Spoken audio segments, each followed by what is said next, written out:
Hello, everyone. Well, whoever's not in here right now, welcome to the official launch of the Angelwriter. Oh, and I am echoing. Oh, okay, that did not work. Hello. Okay. So anyway, yep, it's scuffed. This is how it works for me. So yeah, this is the official thing now, guys. So whoever's watching this, even if you have not shown up, that is okay, because this is what we're gonna do. We're just gonna kind of play it by ear.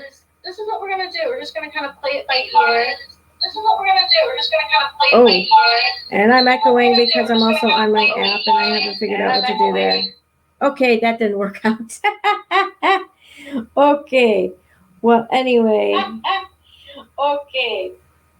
Yeah, we'll just shut that off for now. But anyways, it's nice to see everybody, and I'm just getting started here. I'm getting settled in. And if it's just only me, that's okay. But for those of you who are here, guess what? I'm official. I'm live. I'm going to do this. No matter how scuffed it's going to be, I'm going to do this.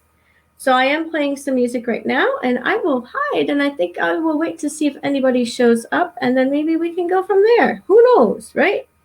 I will be sharing probably some news items, and it is it's the 13th. Why not? Why? Because 13 is my lucky number. Yes, despite what other people think. So, why is this called the Angelwriter experiment? Well, it is pretty simple. Long story short,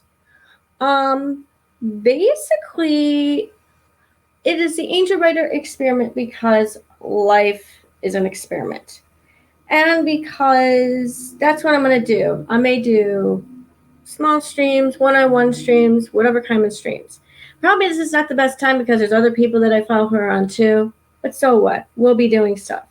It's going to be educational. It's going to be fun. It's going to be a whole lot of fun things. So as I am chatting with you all here, I'm actually going to be sharing this in a couple communities that I actually like, because why not? Just for the heck of it. And we'll see what happens. So I will be on for at least an hour-ish. I don't know. So I am just going to go around to a couple places here to see who I can pick up, because why not? And we'll see what happens. So in the meantime, big news today, of course, good old Trump and his kind of stuff, right? He's going to get impeached for the second time, which is a world record. But I don't know if you want to be known for being the guy that has that record. You know what I'm saying?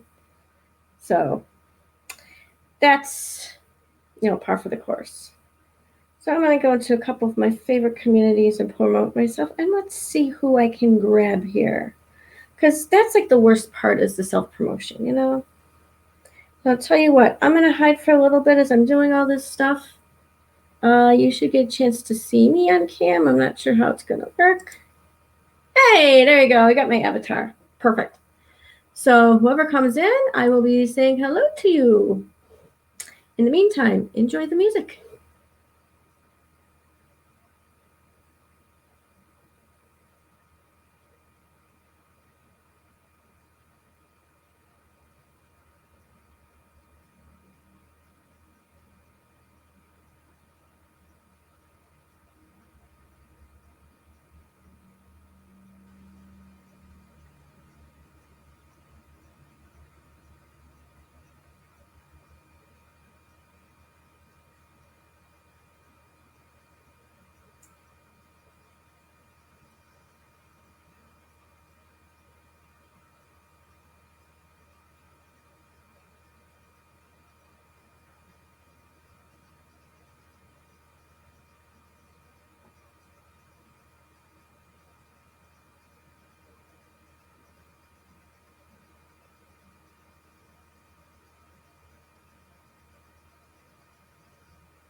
Why does it have me on just chatting there and talk shows and podcast? Oh, I didn't want to do that.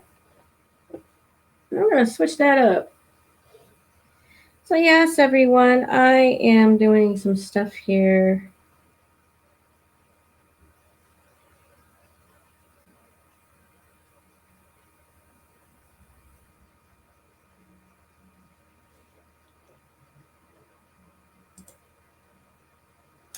That is actually not where I want to be.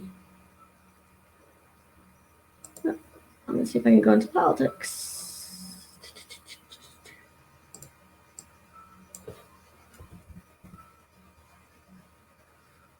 I do not know why it did that to me. Huh.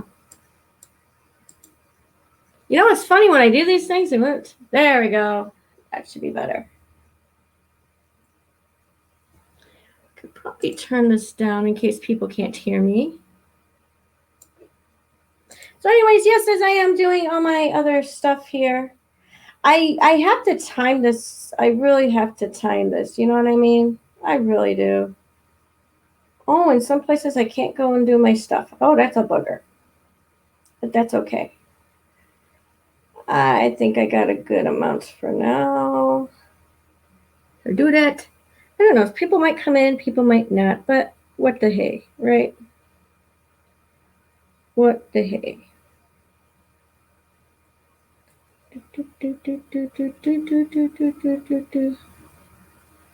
Because this is how it goes here. Tell you, big production, right?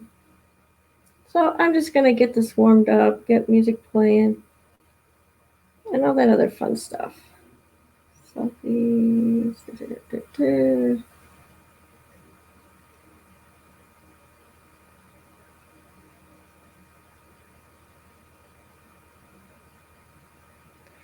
I think I got a couple good ones here. I think I'm going to do one more, and then we will be done.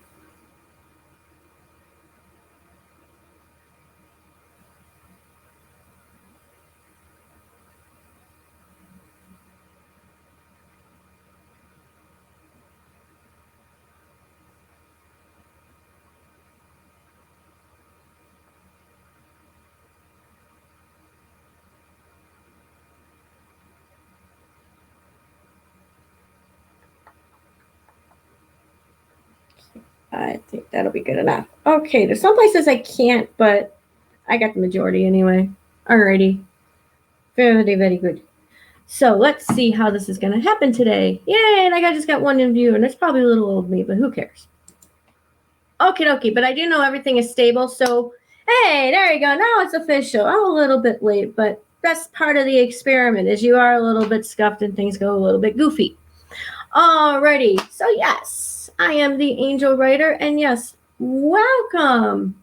Welcome, everybody, whoever watching, lurking, or whatever. So this is actually also going to be posted on my YouTube channel once everything is said and done. Okay. And basically, so for my YouTube peeps out there, I'm going to do a little update for you as well. So I'm going to kind of kill two birds with one stone here. And this channel will be the AngelwriterCreations channel, because that's where a lot of my formal stuff is going to be. So now that we got that settled, I have meant to put things up on my Angel Writer Speaks channel, some vlogs and whatnot, after the new year. But things kind of happened, and things went really interesting after Christmas. How so? Quite simple. The first thing that went a little goofy, I guess you could say, is, well, let's just say New Year's Eve, we were going to go out and get some stuff to have my partner and I to have a little party.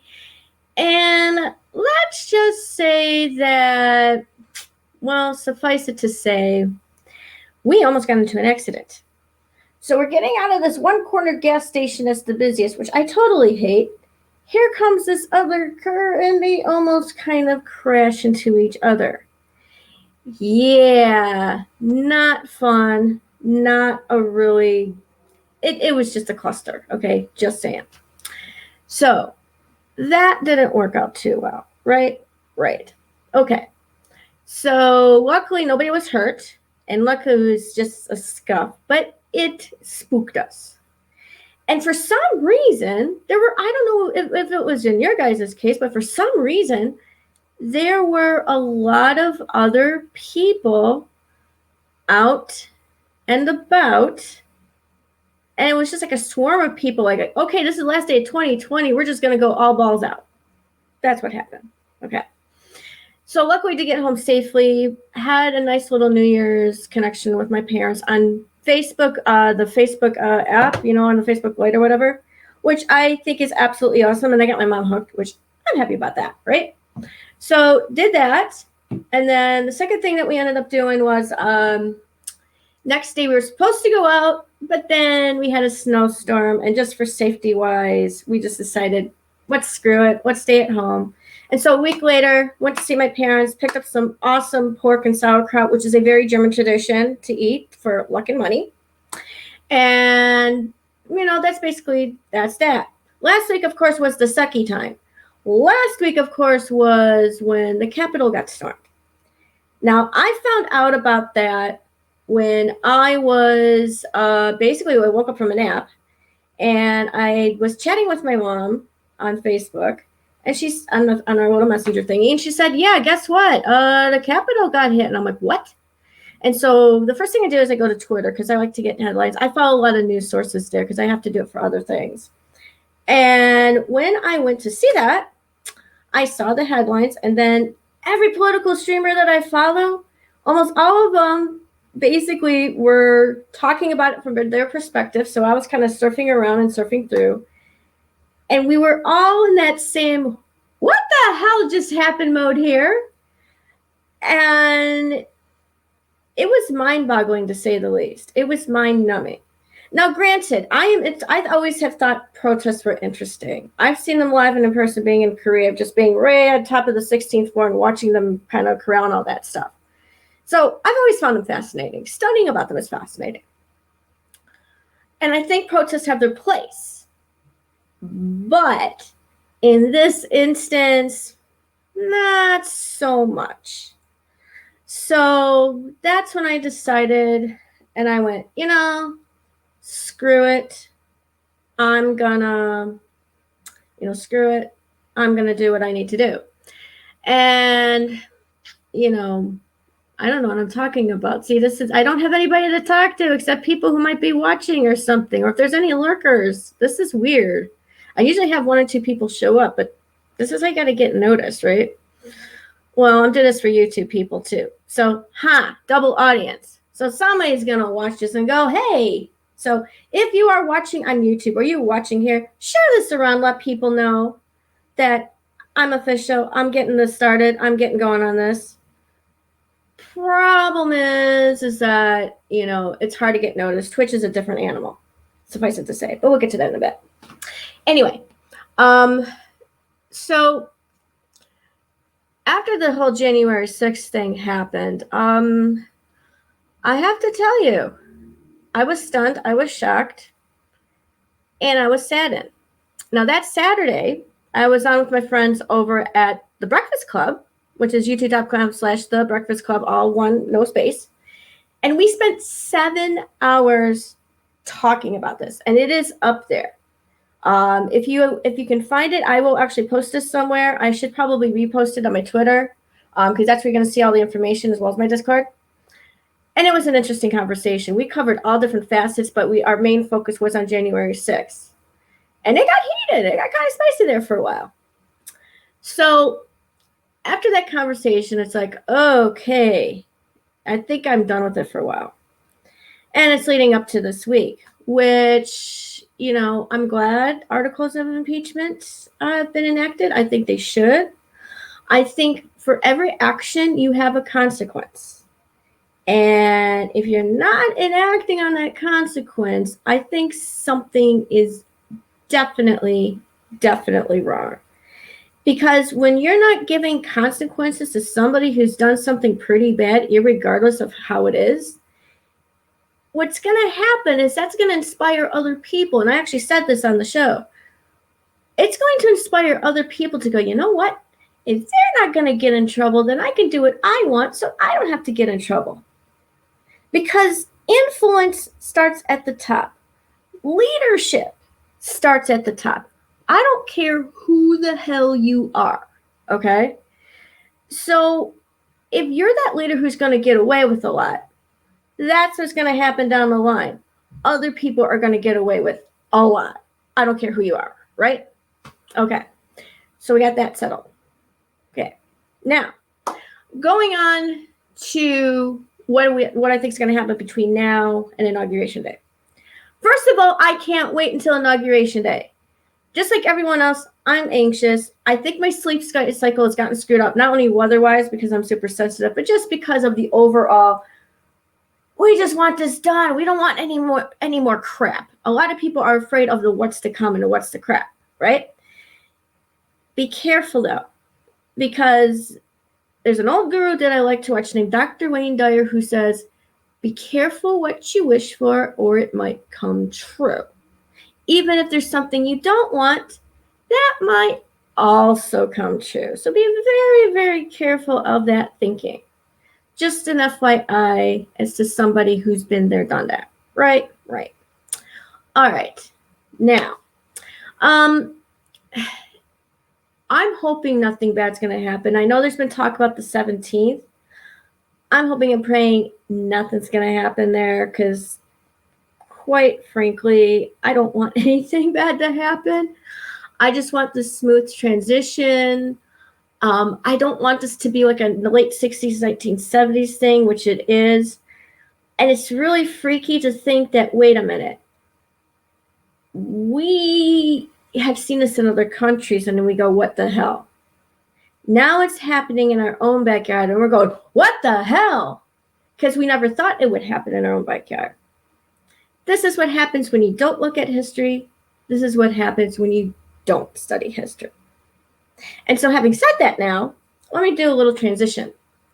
So what I'm planning to do with this little experiment of mine, if you will, is basically several things. I am going to be doing a lot of different stuff to see what lands, to see what hits, to see who I attract. I'm going to be doing some articles. I'm actually going to be going on my little app that's on my phone here, the official one.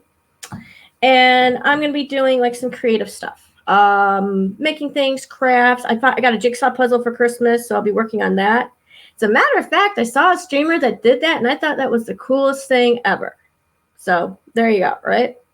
So I'm going to be doing like a variety of things. I'm hoping to go on more panels, which reminds me, I need to go back on Discord after I'm done, because now that I've been on a panel for Dark Midnight, and I've done my 7 hours with my crew at the Breakfast Club, I think I'm ready for a challenge in 1 or 2 other slots that I'm going to attempt, because why not, right? Now, as far as my schedule is going to go, it's going to be random.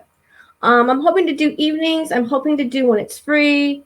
That's why the experimental part is going to happen there. So I was lucky I had some time. Now, I was going to do it last week, but the way the last week was panning out, and I also wasn't feeling very well either, it just was not meant to be. So if I were to look at my calendar, maybe I should schedule that. You know, I'm going to do that. I'll schedule that when I have a chance. I'm thinking, yes, I have a little schedule book because I do a lot of other shit. I have to, basically. I never do Fridays because there's a lot of other people. Sundays are kind of out because I want to chill and relax. Unless my peeps in the Danny Wood fan club are there and they want to hang out. Oh, I should have invited them. I'll do that in a little bit here. Let's see here. Let's see. I got basically a meeting almost every day next week's going to be really busy. But you know what? I might do daytimes. I could do daytime streams somewhere. I might do daytime streams. I might do a Saturday. So what I'll do is if I think of it, I'll just schedule it in and then go from there, I think. That way you won't have to guess. That way I won't have to do what I do. And we'll just kind of go with it. So far I have like 16 followers, which ain't bad. That's pretty good. I've had a total of 169 views. But, you know, I don't pay attention to the numbers because this Twitch thing's going to be more like a part-time thing for me right now. I have my full-time job in the daytime, which is the online ESL teacher, which I've been doing for 7 years. And also I do the textbook editing, which also takes up a lot of my time. So I'm basically going to schedule it. Now, I might do a Sunday here. I know Sunday nights are bad because I got other things going on. Monday nights are kind of bad too because of due dates. But after that, it's whatever goes. So it'll be, I don't know. I'll have to think about this one because next week looks really busy with a lot of stuff. And if I could get my sleep cycle regulated, I think I'd be okay. Who knows? I may do something later this week or tomorrow. I have no clue. But I wanted to get out there and say, hey, I'm doing it. I'm just going to be random for a while. But I've made it my goal to want to really do this, to get into broadcasting again, because it's been like about a year and a half now since I was on vapetv.com talking about vapey stuff. So that's what I'm going to kind of do here. I expect my time will be an hour to 2 hours, depending. See if anybody rolls in, see how the flow goes. But this is going to be the start of it. And at least it's going to give a taste. But if I do happen to do like a random daytime thing, like, oh, I want to create, I think I'm just going to pop on and say, hey, I'm creating here. Come on over and hang out. That's what I think I'll end up doing, just to make it more fun. So, but yeah, I'm a creative. I like to be a creative person. And as you can see in the background, yeah, I get into pop culture stuff, NKOTB, BTS. Of course, this is also my students' benefit. At the corner here is a little rainbow to be open to LGBTQIA. And there's a reason for this. Long story short, I actually read something really interesting where they said if you want to show you're inclusive and open to the community, post a rainbow somewhere. And so you'll see this background change quite a bit to different things. I did this for my students because I want to create a neat little background. So this is like, kind of like, so basically where you're at right now is my home office, my home studio, however the hell you want to term it. And this is where I do my work. This is where I do my daytime thing, my nighttime thing, meetings, etc. And it's like in a nice little cozy, comfy corner here that I had to rearrange so it is comfy, cozy. And I do have an office chair, but it gets a little uncomfortable. So I figured out a secret. You put blankets, and it does help. So what I'm going to do now, since I'm going to wait every half hour, I'm going to be changing, basically changing themes or titles or whatever. And I'm going to see what hits. Part of the experiment, right? And I think in a little bit here, I am actually going to find some news articles because I do have articles that I have saved up. Let's see here, bookmark manager. Yeah, I may even open up some articles to show you some of my interest. So this is kind of this is like my introduction to who I really am. So you know that little scuff video that's been there for a while? Yeah. That's last year. That's 2020. We're going to get rid of it. This is a brand new thing. We're just going to start all new. We're just going to, and I do that. I just get rid of old stuff that I don't need for a while. We're just going to start all brand new. Okay? But yeah, StreamYard, if you want to first start out and you don't have a good computer or you know the computer's going to be bogged down, this is it. Not only that, I've managed to have my internet set up to where it runs as fast as, basically as fast as Korean internet, which is nice. So I like that too. And of course, when updates and everything, yeah, those are not going to be good streaming days because I've been through that. But I have found StreamYard to be very good. It's good for meeting. This is what I use. This is what's used basically for the Breakfast Club stuff. I think at least 10 people can join. If you're like new to this, you have so many hours. If you're new, I think you got to do a paid subscription. And whatever money or donations that I get, that's all going to get in. That's all going to be put back into broadcasting. It's all going to be put back into this thing I want to do. And I know of at least 1 or 2 people who are casters, at least one that I'll probably consult who very techie, but I really like what he does. I watch him in the mornings when I'm on my breaks from work. He's definitely going to be a good source. And he said, hey, send me a DM. And I'm like, hell, I'm taking advantage of that. Why not? I'll do that shit, right? What the hell? So that will be a thing. And I don't know what else. So let me see what we can get into for articles and stuff here. But before I do that, let's go to the top of the half hour here. We are going to change categories. And let's see here. Let's try talk shows and podcasts and see where that lands. Bingo! Okay. because I do want to do more talk show stuff. Now, some other things I'd like to do down the line once things build and I get myself out there, because marketing is the worst part. What I would love to do is I would love to do like one-on-one interviews with people. Like, say, people that I know on YouTube, people that I know in the communities that I follow, anybody like that, because I think that would be a lot of fun, right? But I need an audience. That's going to be the hard part. That's totally going to be the hard part. Okay, so let's see if I can do this right here. And if it lets me,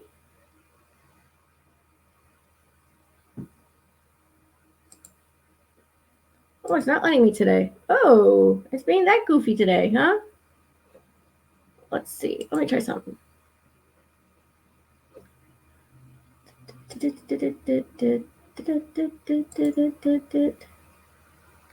Oh, it's not letting me do what I want to do this time. Okie dokie.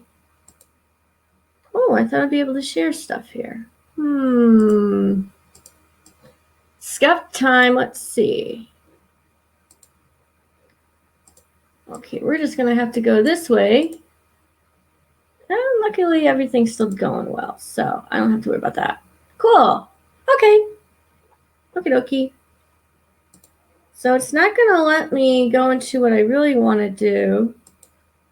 Yeah, StreamYard's being a douche canoe. Alrighty, so I won't be able to show articles. But I will select one. And these are from the J-List blogs, if you will. I'll just put these in chat so when the VOD is up, at least people can see, or if you're watching this VOD. So we will do that for sure. I do not know why it's not doing its thing. Okay, solo layout. Oh, is that why?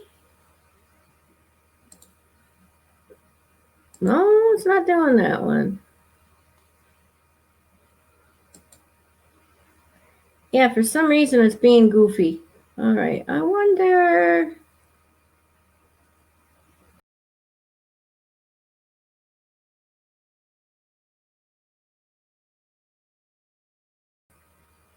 Okay, that didn't quite work. Okay, never mind that one. Oops. Oops, that didn't work. Okay. Yeah, it's not letting me do the thing, so I'm gonna have to muck around with this. All right. So it's gonna be that douche canoe today. That's all right. That's all right. It's all part of the fun. Okay, but I will read an article to you guys, just so you get a handle of what's going on here. Okay, cool. I'm glad I could see what's going on, though, on my manager thing. Okay, so this is lion culture a thing in Japan? Let's learn from Maho no Tabi Tabi.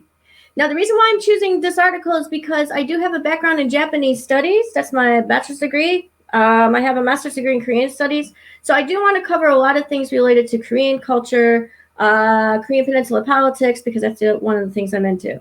So that's what I'm going to do now for this next half hour. So every half hour, I'm going to do something a little different just to say, hey, this is what I'm doing now. Okay, it says, one of the more enjoyable anime of the current season has turned out to be Majo no Tabi Tabi, aka Wandering Witch, The Journey of Elena, a relaxing fantasy show about a girl who became a licensed witch and wanders from town to town having various adventures. In one episode, Elena visits a town that has been blessed or cursed by magic that prevents anyone from speaking any untruth of any kind. Let's see what we can learn about whether lion culture is a thing in Japan through this out. Pubertas! Hey, you are my first one! I guess my advertisement worked. Hello there, my friend. Yay! I got somebody. Text me. I think I may have to start a half an hour late. Welcome to the Angel Writer Experiment. I am so happy to have you here. How are you doing, my friend? I am just in the middle of reading an article right now. And I'm working on stream. Like I said, this is my first one. So yay! Welcome, welcome. Get some people in here if you can. That is so cool. I'm so glad you are here. So I got a VOD of some things that I've explained what I'm going to do for my channel. So yes. How are you doing, my friend? It's lovely to see you. So I'm basically reading this article about lion culture in Japan. If you want to take a look or read along. And like I said, I'm just kind of...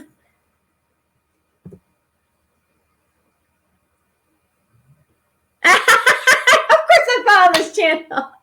Well, thank you, Pubertas. I have to tell you, since you're part of Soma's community, and I got to give a shout out to Soma Green and you guys. You guys are definitely the best. I love hanging out with y'all.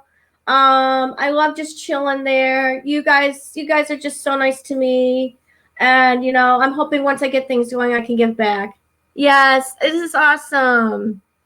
So how you doing tonight, my friend? I'll take some time off to chat with people because I like to do that. You doing well? And I hope you can hear everything okay. If you can hear music or not, let me know. So you can you're kind of like my test audience subject thingy, but that's right. But yes, I'm starting. It's going to be random times, but as long as you're following, that's awesome. Yay. And there probably might be a delay too, which I expect. So anyways, back to the anime thing. It says first a plug. Okay, then they do the plug about the shopping stuff for J-List. Okay, and then it goes into so when foreigners come to live in Japan. Now, I've never lived in Japan, okay? I'll be honest with you. I never have. I've lived in Korea, though. I've done that. Oh, it's been challenging weather. What kind of weather are you getting there, Pubertas? And where are you located, by the way?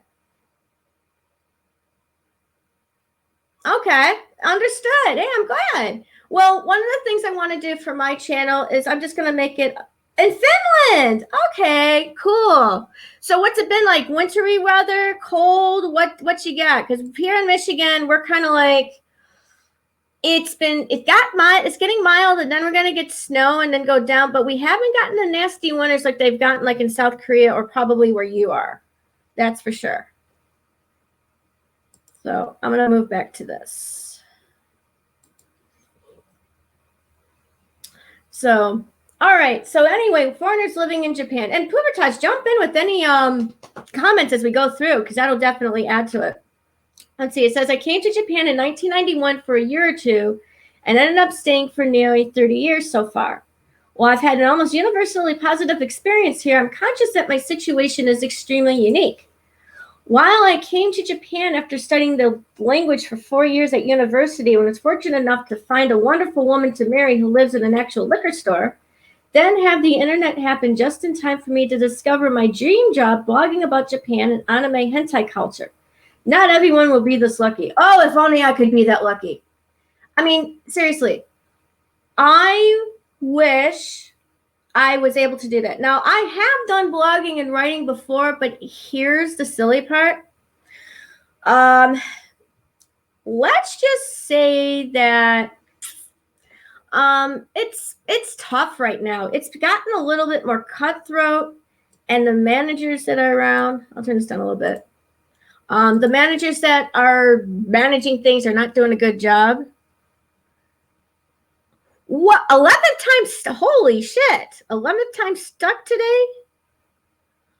Oh, no. So are you like a truck driver in Finland there, Pubertas? Holy crap. That sucks. Oh, sorry to hear that. Hearts to you. Okay. How long have you been a truck driver, if you don't mind me asking? See, I like to know by the way, I do like to know my people. I like to know my chatters. And by the way, Pubertas, you're getting a taste of what I used to do on Block TV and what I've done on other platforms. So now that you see this, you can let people know. So this is going to be cool. So, all right. Let's see here. First, a note about some differences between visiting a country for a few weeks and actually living there across multiple years. If you've ever traveled to Japan, you've probably spent some wonderful days exploring Akihabara or Harajuku and maybe visited some amazing temples in Kyoto. Yeah, I understand that. That's how it is with my teaching job. Even though I work from home and I'm online, I got to tell you something. There are some days where they just drag for no reason, Or maybe I have so many students, and this happened back through from September through November. I was busy as hell just teaching I mean, I'd have shifts where it's just like nonstop and I didn't really get a break to breathe and I had to make my own pee break, right? That's going to happen after the Chinese Korean New Year. That I can tell you. But anyway, I understand. My partner's the same way when they're working at Arby's. They have those long days and they say some days it's like work is work and some days it's like, oh, I just can't wait to get out. I think that's that work mentality, you just can't wait, right? Okay, anyway, let's see, where did I go? Okay. If you live in a country like Japan for a year or more, things are quite different. Instead of being treated as a okyaku-san, a guest who's automatically excused from following every social rule, you're naturally expected to learn the language to a minimal degree and follow both the actual laws as well as the accepted social customs. You need to learn what days are allowed to throw away, which kind of garbage, burnable, non-burnable, special items such as light bulbs, how to obtain health insurance, visit a doctor if needed, and how to pay your taxes. Life in Japan is good, and the foreign staff of J-List from the U.S., France, and the Philippines all agree that the Japanese government treats us better and makes us feel more welcome than foreigners might feel in our home countries. But of course, we have responsibilities to the country we reside to. Okay, now this is kind of important. Yes, absolutely, Pubertas. It is mentally draining at times. I actually teach a variety of students, like from, I think my youngest have been like six years old. Now I got like 7-year-old. I got 2 twins, and I teach either one on different days, which is pretty interesting. And there are some kids that I like to teach who, especially my middle school students, I love them the best because they're like at a prime where they need sort of like the support, right? But there are some, holy crap, Pubertas. There are some students, I got to tell you, that I just want to kind of smack a little bit, if you know what I mean. I just want to go, hey, but I can't do that. But I have to talk in that teacher voice, like, now, come on. You know what's going on here. There's a certain way you got to talk to them and kind of guilt trip them at the same time, which is, I will admit, it is kind of an art to do. But when you get involved with that, yeah, that's just a thing. Okay. So yeah, going back to this thing with Japan here. So you're going to see that I'm following what some other streamers do here. Basically living in Japan, there's several, YouTubers I follow who are living in Japan now. Rachel and June, Charmander, there's another one that's where they do the all English Japan and they do a lot of stuff. And there was Simon and Martina, but they're not back in Canada. Anyway, these 3 I'm going to mention, they've talked about their experiences living in Japan and following the rules and what it's like, especially if you're a foreigner. I knew a coworker when I was in Korea, living and teaching there, and I was there for 3 years.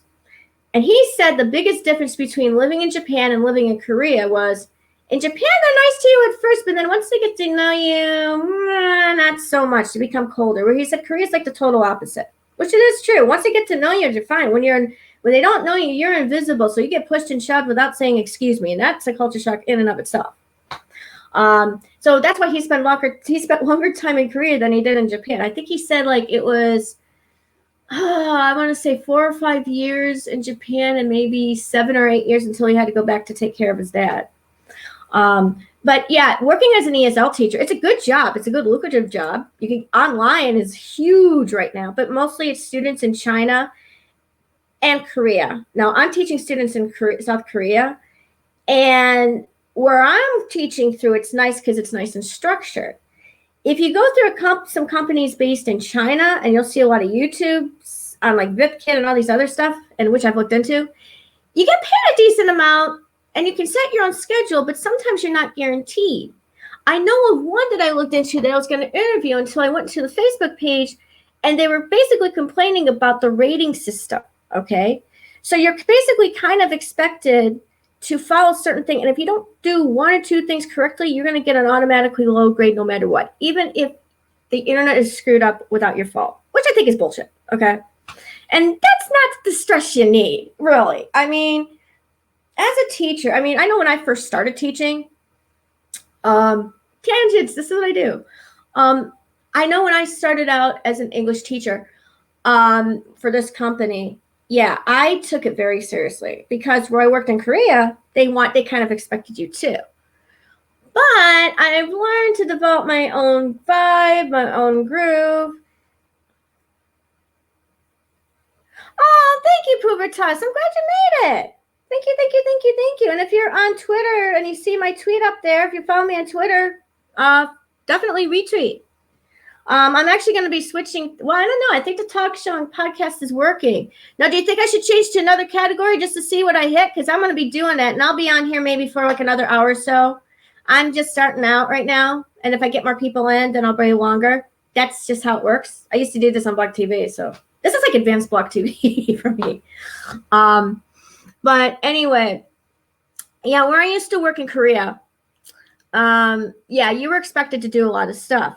But you have to develop your own style and your own groove. And that's with anything, whether it's podcasting, teaching, whatever job thing you're doing. So I sort of developed that. Now, going back to this Japanese thing, how does this apply? Well, Korea was plan B for me. Plan A was actually going to go to Japan. But companies that are based there, they kind of want you to be more of a follower than a leader, because that's really a bit of the Japanese mindset and some of the negative aspects. But also, you were expected to conform to a certain way. You had to have a certain style, they were extra picky. So when I heard Korea was really looking for people, and they have a huge demand, even back then when I did it, I did that. So there you go. All right, now it says, what to see is a list of 6 things foreigners should never do in Japan. Oh, here we go. This will lead to a great cultural conversation here, which I love to do. Let's see. It says, I pretty much loved Japan from the beginning. I've talked with other foreigners who had views of Japan that were different from me. Japan is just a normal country after all, with various good and bad points, just like any other place. Here are some experiences by foreigners I've known over the years. Obviously, the work-life balance can be a challenge, though not every job is as grueling as it appears when viewed through internet memes. Very true. The worst situation is people find themselves working for black companies, quote unquote, who can be abusive with their employees, but this is a small number of companies, and in general, Japan has a well-regulated employment system that protects employees. That's a good thing, but you do have to be careful, even in Korea too. Basically, some companies will treat you like slave labor. They'll do the whole human trafficking thing, where they'll take away your passport. I mean, it's just bullshit. Okay, next. When you're a Westerner living in a semi-rural like Gunma, you're often the only gaijin wherever you go. I never cared about this, and in fact, I learned to serve being the only American in the room, hopefully having interesting conversations with people I meet.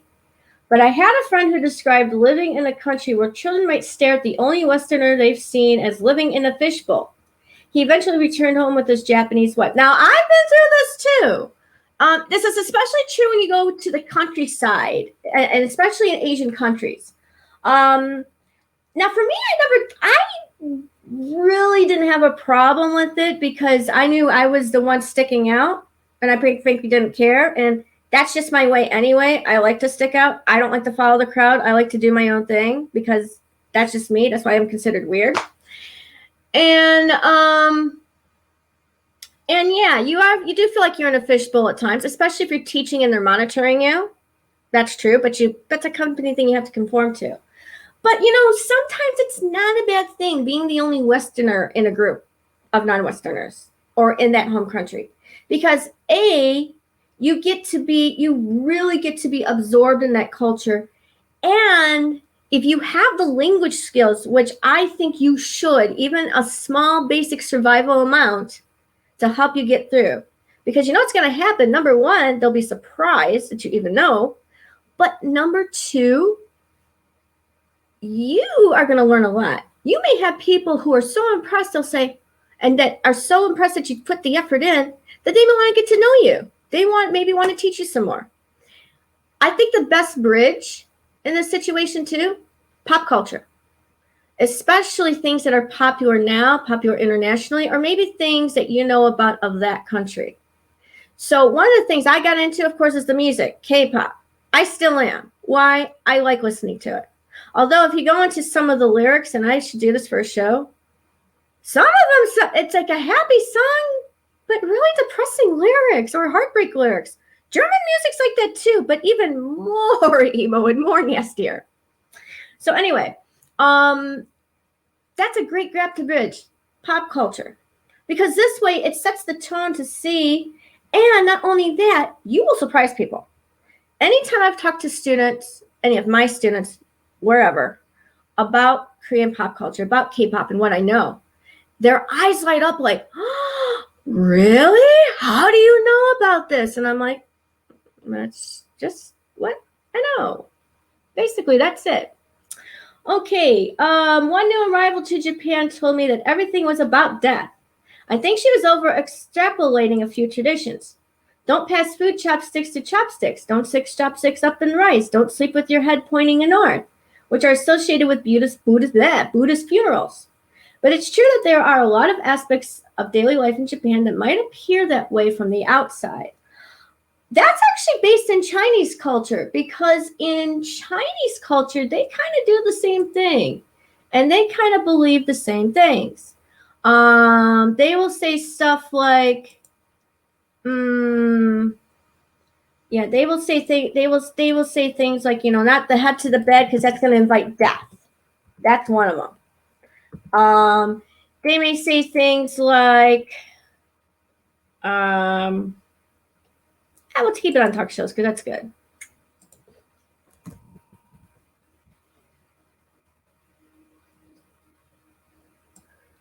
Actually,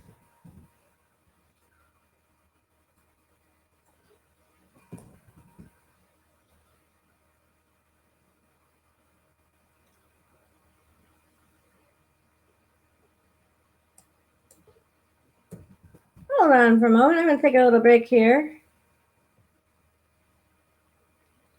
And it won't let me. Oh, there you are. Okay, let's try there. So I'm going to surf around, go to the... I'm just going to keep changing categories like a goof. Confuse people! All right. So anyway, where was I? Oh, that's right. Okay, so in Chinese culture, they're very, very much into the whole traditional thing. Yeah, especially this chopstick sticking up in rice. There's a reason for that. It basically means incense sticks, and that you're basically and basically the two chopsticks out of the rice mimics incense, for example.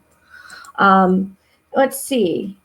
Now, let's see here. Is lying culture a thing in Japan? So this is like a huge setup. This is a pretty big thing. So I'm glad we're going to take some time to look through this. Is lying culture a thing in Japan? One of the foreigners I knew expressed frustration that everything in Japan is about lying, or at least hiding the truth. I didn't agree with him that lying culture was an actual facet of life in Japan, but he had a point that was common for people to avoid being overly honest or employing various social or linguistic levers to soften. Interesting. Japan can be quite a vague language compared to English, with the subject omitted and passive voice used frequently to express ideas neutrally. For example, it has been decided rather than Section Chief Tanaka decided this, so blame him if it turns out to be a mistake. Okay, I know about this well, because Japanese culture in and of itself is very implicit. You have to kind of guess what's happening. So for somebody who thinks with a logical mind and who thinks on this level, it's going to be hard. You have to think more on the emotional and kind of guess the social cues. We kind of have that too a little bit in English, but it's even more so in Japanese. And that's why learning the Japanese culture is so important, because they kind of go hand in hand. So, and this is also why too, as we get into this, and we're going to get into the next thing. This is also why too, why a lot of people from the West have problems with communicating in the East. Basically, it's a language barrier. It's a culture barrier. It's a thinking barrier. So you really do have to guess. And yeah, they want to make things sound nice, because they don't want to hurt the other person. They're very sensitive to the other person. It's kind of like something that we are doing now in our culture. We're just kind of catching up to that, but we're not doing it in the best of intentions, if that makes sense. Really what we're doing is we're kind of pushing people to be nice instead of explaining people why we should be nice. We're just kind of throwing it out there and said, here, we want you to be nice because A, B, C, and D. We don't want you to hurt the other person. Da, da, da, da, da. No. You have to you have to teach people this stuff. If you're just going to throw it out there and make a cancel culture out of it, it's not going to be to your benefit. I'm sorry. I don't care who the hell you are.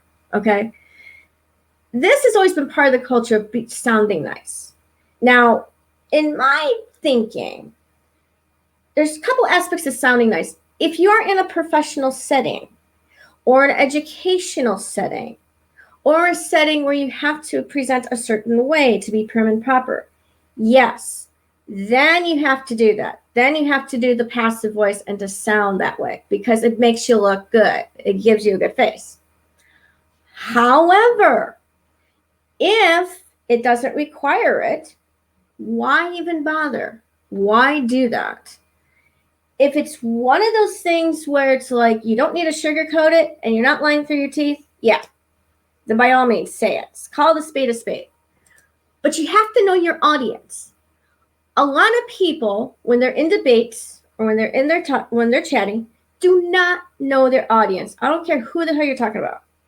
They don't know their audience. They don't know. There's a lot of nuances they just basically don't know. So in that regard, yeah, there's a time and a place to use it. So when I'm teaching my students, because they tend to speak in a passive voice a lot, I tell them, I say, okay, here's where you need the passive voice. Business settings, business meetings, any professional settings in education. That's it. Otherwise, you could be straight out. And especially if you're dealing with people from the West, we like things straight out. But nowadays, depending on who you talk to, it's not so much. What's happening with us is it's not so much about how we're saying things, because that also leads to tone of voice, which is a totally different tangent. It is about it's about words and how sensitive we are to words. Granted, I think sometimes we're too sensitive, and it's also intentions. Because this is where being a writer is tough, okay? Because you may have an intention to say one thing or make a joke, for example, and to the other person it can come out totally different. It can come out as you're being sarcastic and you're being mean, etc. I've gotten in trouble with this in chat, making a joke, and unless I know who the person is, it ain't gonna come out that way. I've done it unintentionally until people jumped on me saying, "Oh, you should be serious." I'm like, wait. It was just a joke. So when you're reading words, think of how you're feeling at the time. What is your feeling? Maybe you're taking that word out of context because, well, you know what? I'm not feeling that good, so everything's making me mad. Or maybe you're just having a bad day.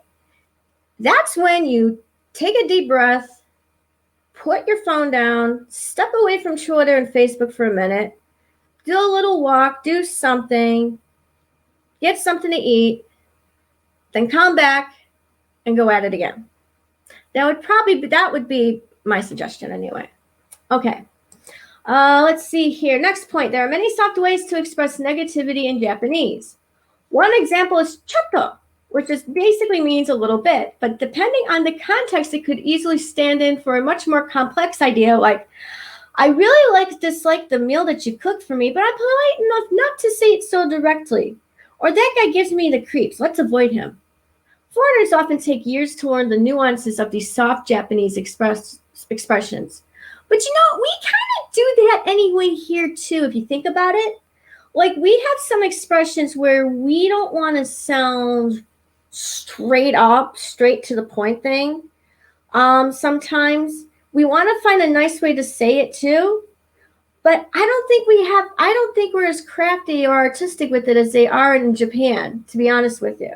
And especially in Japanese cultures, like for me, if I say something, I kind of do I think because since I lived in Asia and I have a lot of Asian friends and I've traveled to Japan and Taiwan and whatnot, I've picked up some of the nuances myself. So my mind's more Asian based than it is Western based, because some of the Western based drives me nuts sometimes. But anyway, that's neither here nor there. But yeah, the soft expressions, that's something we're doing now.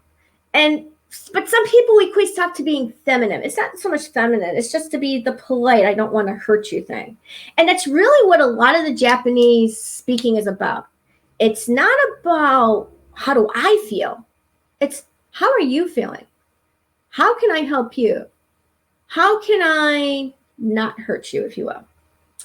Okay, some lines seem to be built into the language. It's common for a foreigner to come up with some idea and suggested it to his Japanese manager, who will say, Kento shimasu, which means I will study your recommendation, but which actually means your suggestion is unworkable and will be ignored. So the joke in Japanese language is that there's 1,000 ways to say no, which is definitely true. And I know about this because I've read about how back in the day, probably about 10, 15 years ago, when Japan was still the country to do a lot of business with, a lot of American businessmen were bitching about how they could not get through to the Japanese counterpart. How it seemed like they were talking around the issue, which Asians tend to do anyway, where we like to get straight to the point. But they hate the idea that they wanted to get an answer, and a Japanese would say, probably, we'll think about it, we'll take a look, when they meant no. But because of the misunderstanding and not being trained in dealing with their counterpart, it was misunderstood to me we'll think about it, wait a minute. So that businessman had to keep trying again. Eventually, in some aspects, it didn't work out. In some aspects, it did. The ones that gave up were just like, okay, no deal, whatever. Because I don't know how it is now, and it still might be that way, but what I remember learning is that when an American does business overseas, it's all about the money. We don't care who you are.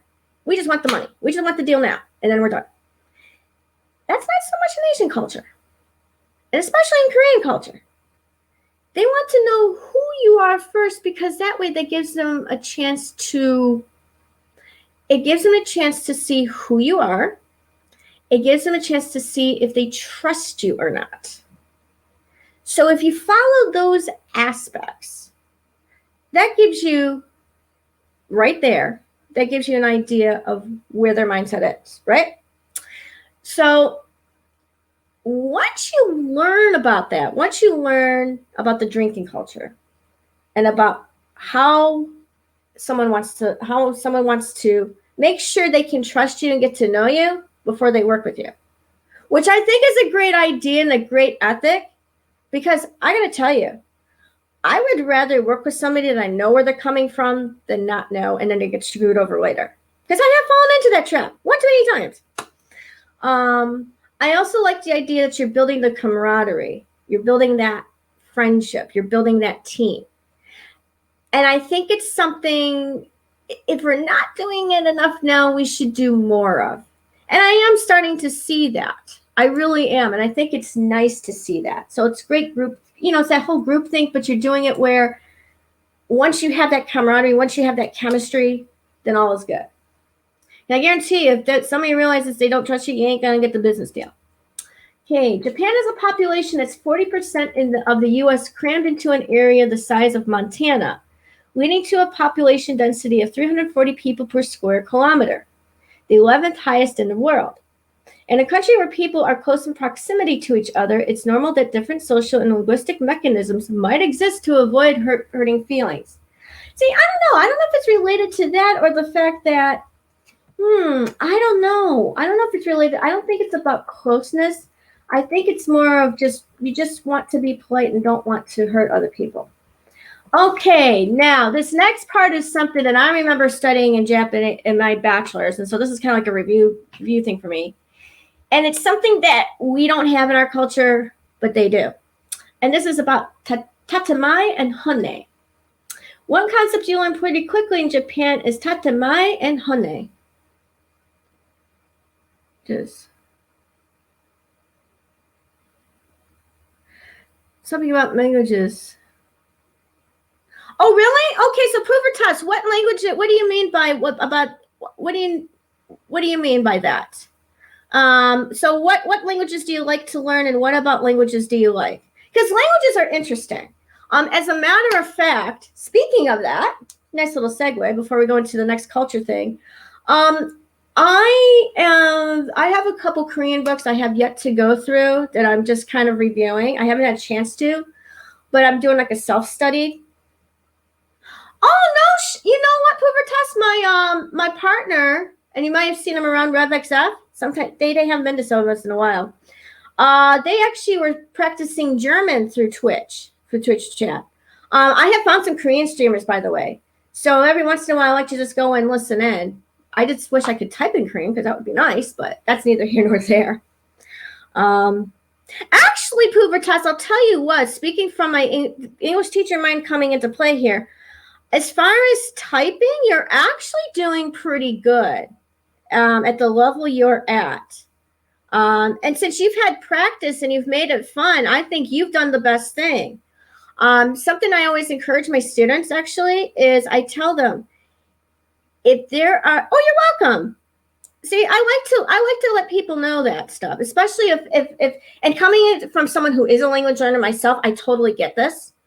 And I think what you're doing is a really cool way.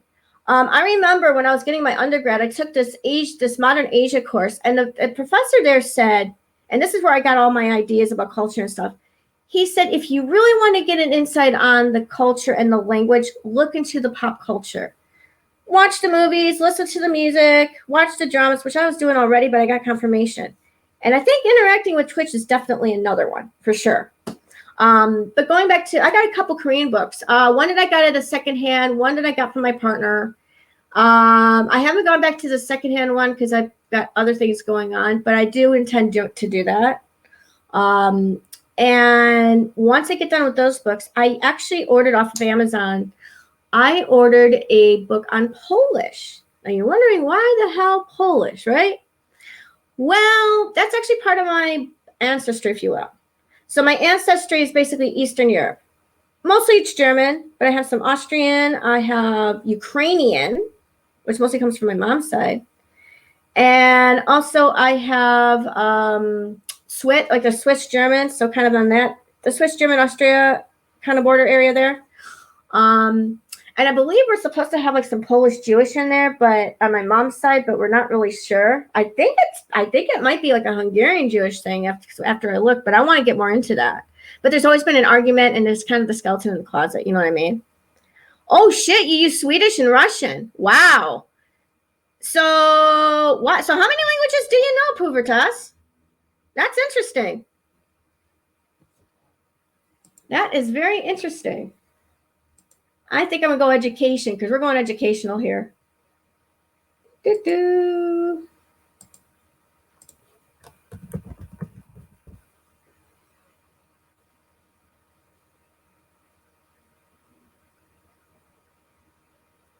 You know, the only problem I don't like with the categories is you don't have like they don't give you like the actual education. Oh, they have one for English training. Oh, that's interesting. Huh. That's funny.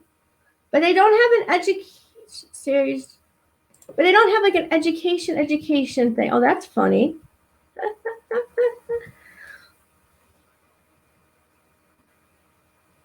Okay, so do you speak Finnish at all, Pubertas? So English, Swedish, Russian, French. Because I would think Finnish would be in there since you're in Finland.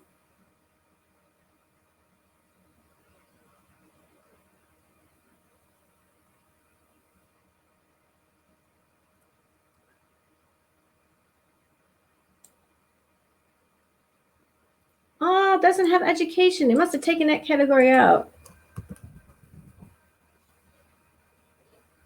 Oh, they don't have that either. Wow.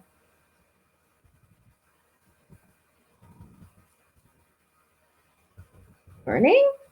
Nope, no learning. Wow. They don't want you to learn anything on here. The things I'm finding out. Ah, okay. So let's see. So we're going to compare languages then. In my case, mine would be, well, English being my first. I did Spanish in high school for a couple years, but yeah. And then I have, let's see. How do you pronounce that? It's Affinity. Well, how do you pronounce that word, Pubertas? I want to try that out. Because I know if I've heard Finnish spoken, it is goofy. So let's see. English, Spanish, Japanese, Korean. I know like basic Chinese, and that was one of my things was to do like I've been wanting to conquer Chinese, but yeah, I think I'm going to try different. I'm going to go a different route.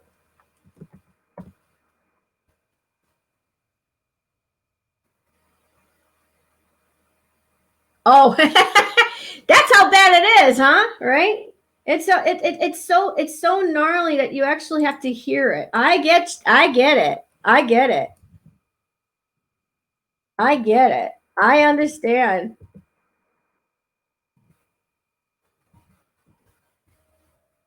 All right, back to talk shows and podcast. We'll do that one. Now it's funny when they say when you want to do a talk show thing, they actually say to like what do they tell you to do? They actually tell you to start in the politics, but unless I'm talking about political things, I'm not going to do it. So I'll just go whatever category. Just saying. Because why not? I'm just switching through. I'll go back to talk shows because I attracted you. So, but no, I know several languages. So I want to do Polish because it's part of my heritage. I've gone to Polish Catholic Church, and actually they thought they were selling like a missile, and they do Polish language classes that I can find on YouTube through there. And I thought, why not? So I ordered that, and I'm like, why don't I get a language book and try it? Because and just give it a go, Actually, it's interesting. I have one of my younger students. She's actually with her family because I think her father has a job out in Poland. So when I'm teaching her there, it's like about maybe 4 p.m. there, and it's about like 10 a.m. here. And it's actually interesting. Really, really interesting. But anyway, tangents. Don't you love them? Aren't they awesome? Okay. So now, let's go to this tatamai and hone. One concept that you learn pretty quickly in Japan is the tatamai and hone. The first word literally means facade and describes the social constructs we build around certain aspects of society or human relationships to hide them from direct view. Remember the Finnic grew. Yeah, I've heard. I think Swedish is in that one too. Okay. See, the first word, which is tatemai, literally means facade and describes the social constructs we build around certain aspects of human society or relationships to hide them from direct view, while the second describes the way things really are, including one's true intentions or beliefs. Examples of tatamai might be you saying, come visit any time to a friend, when in fact you'd be quite surprised if they showed up on your doorstep suddenly. That roads have speed limits that drivers actually ever follow, or that the girl in the private sauna you rent at a soapland is only going to wash your body. Oh my, there's some connotations there. If you say something using hone, you're trying your best to express your true intentions towards someone, or trying to get at the root of the problem, or honestly trying to tell it like it is to a friend who might be in denial about something, which is hard to do. And in a lot of Asian dramas they have, that's one of their big issues there. It's actually one of their featured sayings, if you will. While tatamai and hone might make for a more flexible society for us all, actual lying is as a nearly unforgivable sin, and the word for liar, usosuke, is much stronger than it is in English. Please avoid using this word unless you're very familiar with the person in question. Yeah, the unforgivable sins. Every culture has those, and Japanese culture is definitely no exception. Okay, then they go into one of the animes that talks about this, and that's about it there. Okay, so Japanese culture lesson. Okay, for the next part, like I said, I'll go at least 2 hours, because why not? Oh, here's one. Maybe you should share this. I got one here. Maybe you should share this one in Soma's Pubertas. I'll put the link in. Your friend in Japan, Mandalorian rewatch, and why I love Star Wars in Japan. Oh, this should be a good one. So I will share this. Okie dokie. All right, looking back at my life, I realized that there are two major influences that have really defined me. The first was Japan, experienced through early anime like Kimba the White Lion and Star Blazers and Space Battleship Yamato. But later, more broadly, when I started experiencing Japanese films, literature, and other aspects of the country. The second was Star Wars, which my 10-year-old self fell in love with and never stopped. As I rewatched season 1 of The Mandalorian in preparation to start season 2, I was reflecting in the many ways that Star Wars and Japan are so closely bound they're basically inseparable. Ooh, this is an interesting one. So 6 influences in Star Wars that came from Japan. Oh, now this definitely is something to share in the Soma's group for sure. The Star Wars names come from Japanese. If you know Star Wars, you already basically know a bunch of Japanese words, including Jedi from Jidai Geki, literally a period drama set in the Edo period. Okay. Obi-Wan, and Obi is about for a kimono. So basically, it's a one belt. So basically, Obi-Wan is pronounced. He's basically one belt. He's basically Mr. One Belt. If you think about it literally, wow, that's a mind blow. Count Dooku. The word for poison in Japanese is doku. You know, that kind of makes sense now if you think about it. Oh, geez. Darth Vader, based on Date Masamune below. Takodana, the planet gets its name from Takadano Baba, a train station near Waseda University. Okay, so it's a train station guy. I have no proof, but my wife and I are convinced that after the success of Star Wars in 1977, George Lucas visited Japan where he met famed movie critic Nakaharu Yodogawa, famous for signing off his film commentary by saying, "Sayonara, sayonara, sayonara." We're convinced both the man's shriveled appearance and his name contributed to the character of Yoda. Oh, that's funny. Oh, these are some good ones. Let's see here. Darth Vader is based on Japan's most badass samurai lord. I think I've heard something about this one. Let's see here. If you ever visit Sendai, a bustling city in northern Japan, you'll likely visit a museum and see Darth Vader's helmet. Well, it's the same, minus the large metal slash on the front. Date Masamune had one of the most interesting lives of any historical figure in Japan. Born to the Date clan in northern Japan, he lost sight and one eye to smallpox and supposedly plucked the useless organ from its socket when someone questioned his ability to rule. Very samurai culture for that time, by the way, which I find fascinating. We'll get to that in a bit. Then he had his brother killed to remove another possible challenger. When his father was kidnapped, he waged a bloody war of revenge and had a great knack for picking the right side to fight on during Japan's warring states period.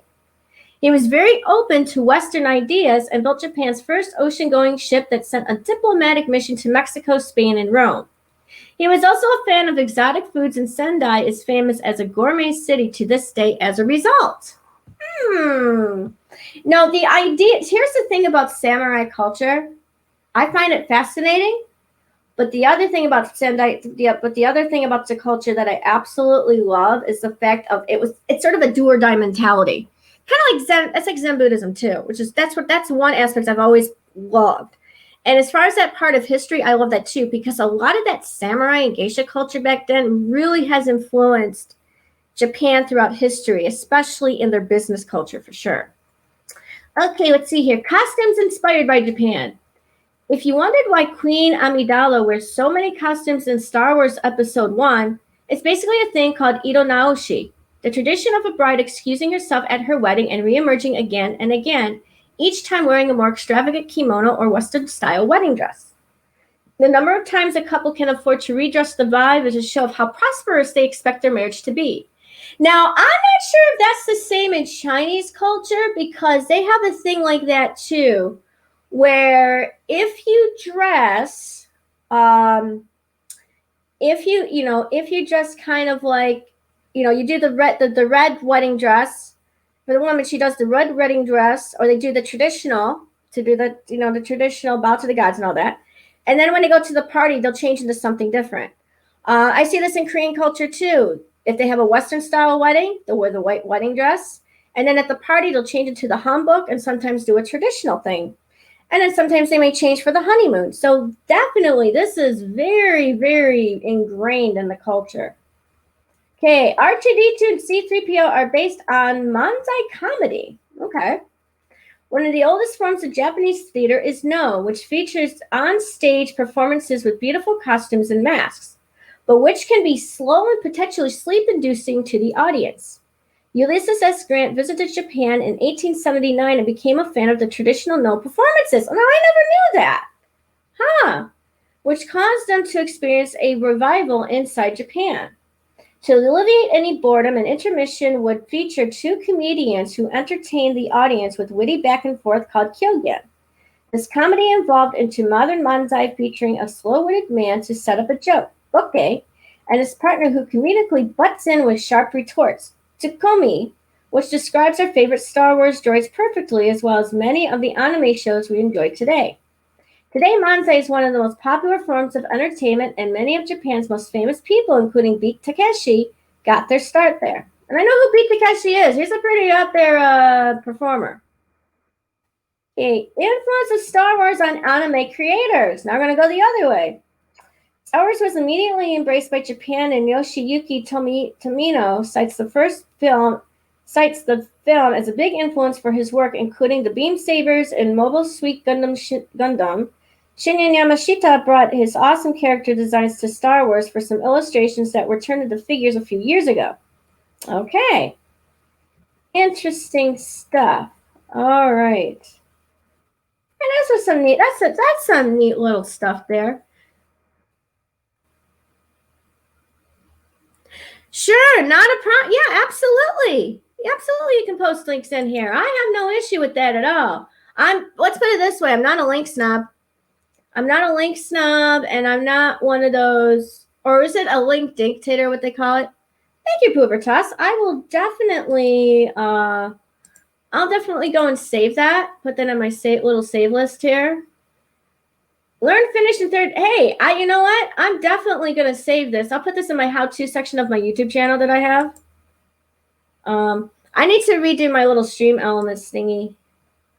Oh, no problem. No, I'm not that much of a link snob at all, to be honest with you, simply because of the fact that I like learning stuff. I'm a researcher.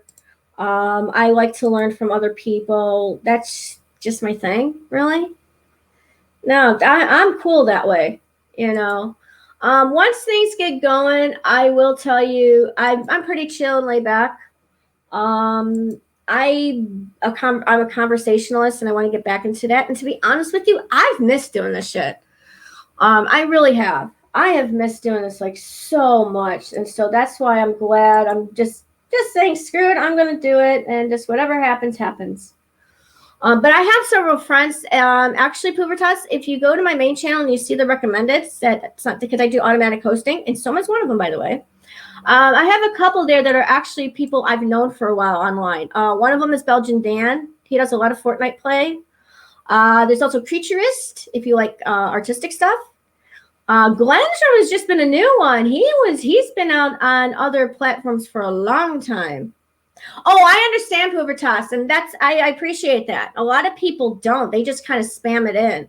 I actually like the idea of people asking, and that's cool with me. And you know what, Poobertoss? Here's the thing. With you being in Finland, one of the things I do, and I'm hoping for, and I really want, is to have an international audience, because I have a lot of international friends. That's just my thing. I also have friends in other communities, like LGBTQ. When I actually first started YouTube, by the way, I had a lot of my base was actually from LGBTQ, people who are non-mainstream, other communities, etc. So one of the things I would love to do, I thought of a title for if I'm going to do a talk show, and it's called Embrace the Weirdness. And basically, it's talking to people who don't quite fit into the mold, who kind of poke fun at it, etc. And to do kind of like a talk show thing and just to have fun. So, and I am hoping to get Soma on at some point, but I want to just get things going and get things rolling. But I would love to have Soma be on my show. I'd love to have a chat with her, because I think that'd be fun. And how did now, Poobertoss, let me ask you, how did you find Soma, by the way? In my case, it was just one of the, I think at the time she was on a suggested view or something, and I just did in my case. And this was a while ago now. But yeah, I love her content. Oh yeah, absolutely. Absolutely. What I think is awesome is I have connected with, well, since the pandemic, I've connected with people from countries I never would have thought of. Especially through the BPW organization. I've connected to women in so many different places. I'm also in a Danny Wood from NKOTB fan group, and two of us are from the States, and one is from Wales, one is from the Netherlands, and one is from somewhere else, and we just have a chemistry. We just have a great chemistry. One of the members actually is going through COVID right now. She's actually really going through it. I actually have to update to see how she's doing, as a matter of fact.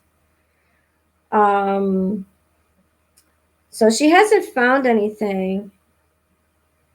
But yeah. But yeah, it sounds like she's getting better, which is good. But she doesn't know. But it's taken her about a week to wait for the results, though. Really, through ASMR? Oh my God, that's kind of cool. Yeah, she does some interesting ASMR. I will say that. It's, I think during Halloween is when she totally, and I've complimented her with her on this. I think someone's really upped her game on the ASMR for Halloween. I think that's been her best. I think last October was her best month. Because I just came in to see I was just going in there saying, okay, what kind of outfits? Holy crap, I like what this is. You know what I mean? So yeah, that's how I feel about it. So I totally get that. Yeah, but mine was a suggested, and at the time I was just starting to maneuver through Twitch. Now, my partner had been on Twitch for a long time on and off, and it was when I was still doing Vape TV live stuff. And then when that shut its doors, it's like, okay, let me check out this Twitch thing. And so I've just been kind of hanging out. I hang more into political stuff. There's a couple drag queens that I love following, things like that. So that's how it is there. Let's see. So let me see here. Yeah, see, I decided to go through Stream Elements because it's probably one of the better. I've heard this is one of the better ones to do. And this way, oh yeah, I should do this. Okay. So I'm gonna connect with Twitter. Yeah, I forgot to do this. Darth. See, I'm just learning this shit, This is how noob I am.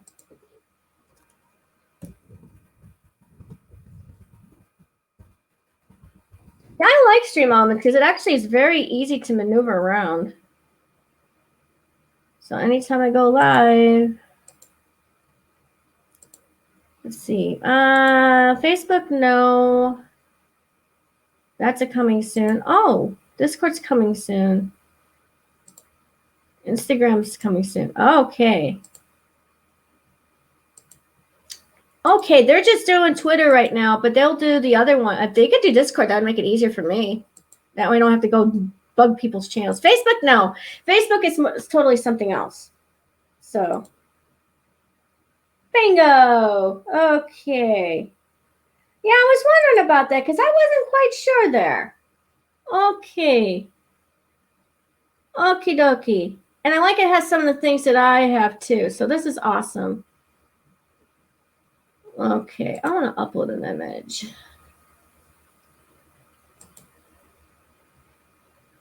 So, yeah, I'm going to do that. Yeah, I'm going to do that one. No, actually, I'll put my real picture up there. That'll make it more fun. So, hey, it's a start anyway. Do you remember my first customer? Well, you know what? I think when my partner's here, I may make what I'll do because they're connected to a lot of communities. I may have bring their communities over because what I'd like to do is I'd like to have the communities I hang out with kind of meet and hang out with each other because I believe that I don't like being in cliques at all. I like everybody interacting. You know what I mean? That is just my thing. It's everybody interacting, everybody getting to know each other. And that would be through same as the talk shows. Instead of people kind of like, you know how like they like to kind of play up to their audience while they're in a debate or stuff. Screw that. Screw that. In my case, you know what? Bring your community here. Let's have everybody hang out and chat with each other. We can all hang out. Why do you have to be in your own little bubble? You know what I'm saying? That's how I look at it. So, yeah. Submit. Ooh, okay. Nice. Yeah, I'm just maneuvering my way through stream elements. And here's the thing with me, I like to do trial and error shit. So, yeah, I'm just looking at stuff here. So I like it. I like it. So in terms of, let's see, I'm going to actually be finishing at 9 o'clock. So we could still bullshit. If you want me to do another article, I can do that. Because why not?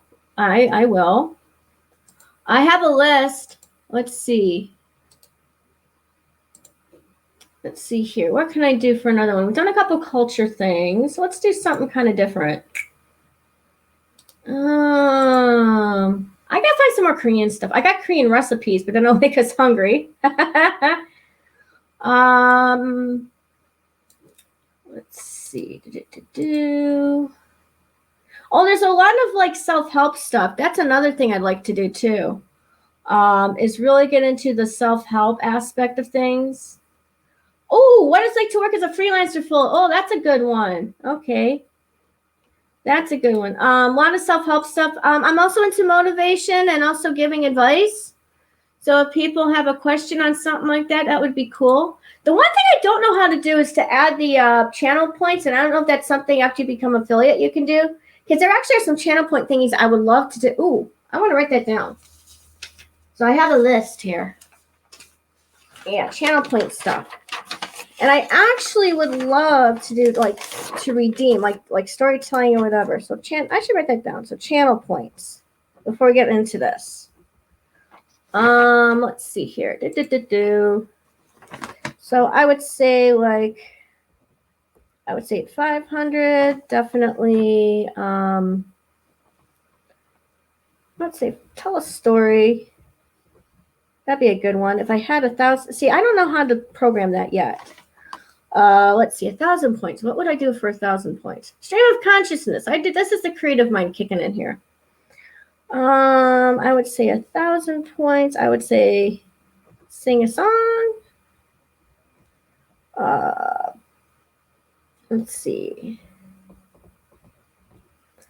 5,000. I'm going to go 10,000. Going to do a bitch fest. So prover test.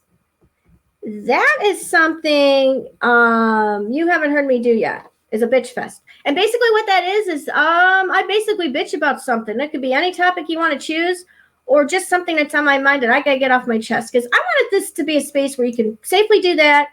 You can basically just let it out. Let all your stress out. This is a place to get rid of all that stress. That's really what I'm designed to do. What would be 5,000? Oh, okay, fun, silly game. So something else, once I get an audience, I want to do like fun, silly games and introduce that. I've done one that's really a lot of fun called the Dirty Word Game. This is a cool one. Basically what the Dirty Word Game is, it's a play on words, if you will. And basically we take a word. Okay, no problem, Pubertas. I understand. But I do appreciate you coming in and giving the support. You are lovely, my friend. You are totally awesome. And from one of my favorite communities, too. But anyways, what I would like to do is this dirty word game. Basically, it's like the double entendre where you think the clean way, then you think the dirty way. So, for example, the word that has gotten ruined for us has been the word butter.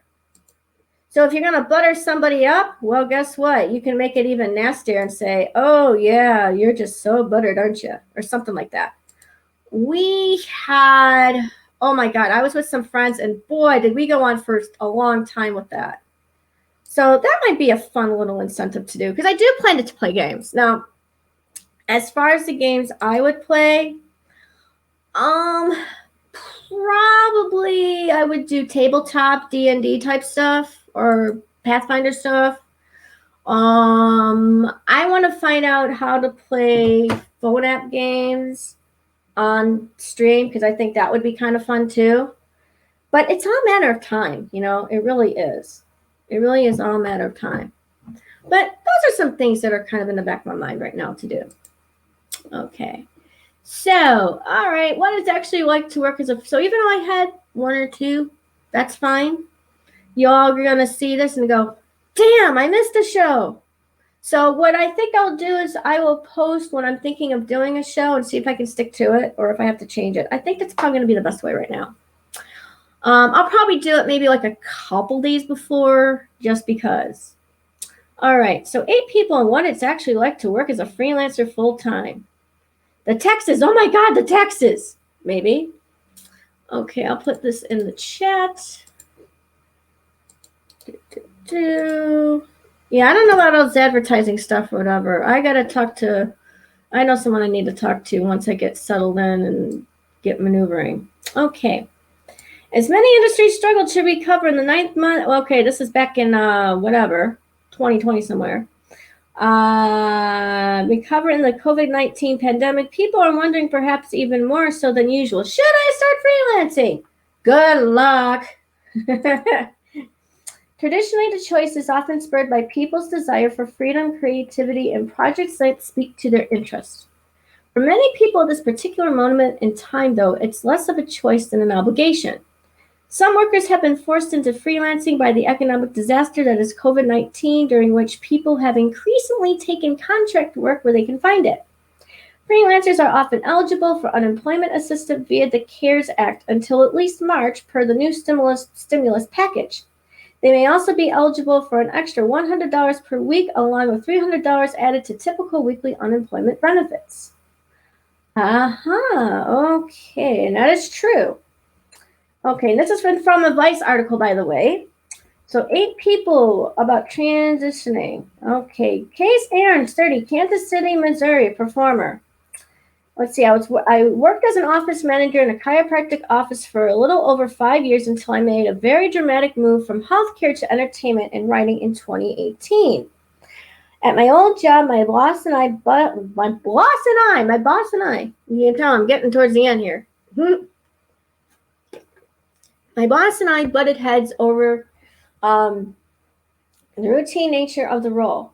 I've always been miserable in office jobs, but it came to a head after half a decade of doing the same thing every day. In my free time, I was doing some performance work, acting in murder mysteries, and princess parties in my free time. As the company I performed with grew, acting started to look like something I could actually make money doing. So I took the leap. There's certainly shortcomings to freelancing. We're not as secure in terms of worker protections. I do a lot of my gigs as an independent contractor, which means I don't get sick leave, family leave, etc. That's kind of like what I'm doing right now as an online English ESL teacher, and I've had to try to get second jobs and writing and all that stuff, which I'm hoping to get back into again. And that's kind of like how Twitch works too. Let's see, there are units like SAG-AFTRA to take care of big-time actors, but most performers just have to cross our fingers for good working conditions. That's very true in any capacity, especially now. Insurance is also a challenge. Most employers don't offer it, and applying through the marketplace can be difficult because it's not really set up to deal with the inconsistent pay that I tend to make. Even when I could make mostly correct calculations, I couldn't afford the premium anyway. I'm fortunate to be married to a fantastic woman who actually likes office work, so I get my insurance through her job. Self-employment taxes are a challenge. They're so much more complicated, and it can be quite overwhelming. But I'm starting to get the hang of it. Plus, I make enough money to pay my bills and still get takeout every now and again, so that's good enough for me, which I understand. Even being able to make my own schedule and only do jobs that I actually enjoy make a huge difference. I'm a lot happier now. And I totally understand that concept too. Whether freelancing is viable in the long run definitely depends person to person. If you're highly independent and can learn to schedule leisure time for yourself, you can avoid overcommitment. But if you're not good at saying no to gigs, your work-life balance will probably suffer. Okay, gotta got a point here. The last October, I would say August to November, I was going through something like that where I was just going to webinars, Zoom calls, Hangouts, you name it. And I had the energy, and at one point, especially end of August, early September, I just hit a wall. Smack dab right into a wall. And a lot of that was because I was putting on did too much. I did a lot of webinars. I scheduled them, and it got to the point where just the days were clashing, and I may schedule listening in on 3 webinars, and maybe I just made it to 1 or none, depending on the week and how things were going. So now what I'm doing, and this is where the Twitch thing's going to come in, if I don't have anything going on, I'm either going to use that as a personal day to take out time for myself, because we all need to do self-care, and we all need to do that, take time for ourselves.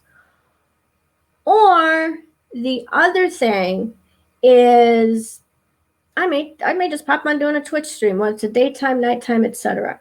I think once I get things more hooked up and I just kind of get back into doing stuff again, yeah. So what I'm thinking of doing for January is doing that. Just taking time for myself, taking time to just kind of go into the motions, if you will. Let's see. COVID has made entertainment freelancing in particular even more precarious.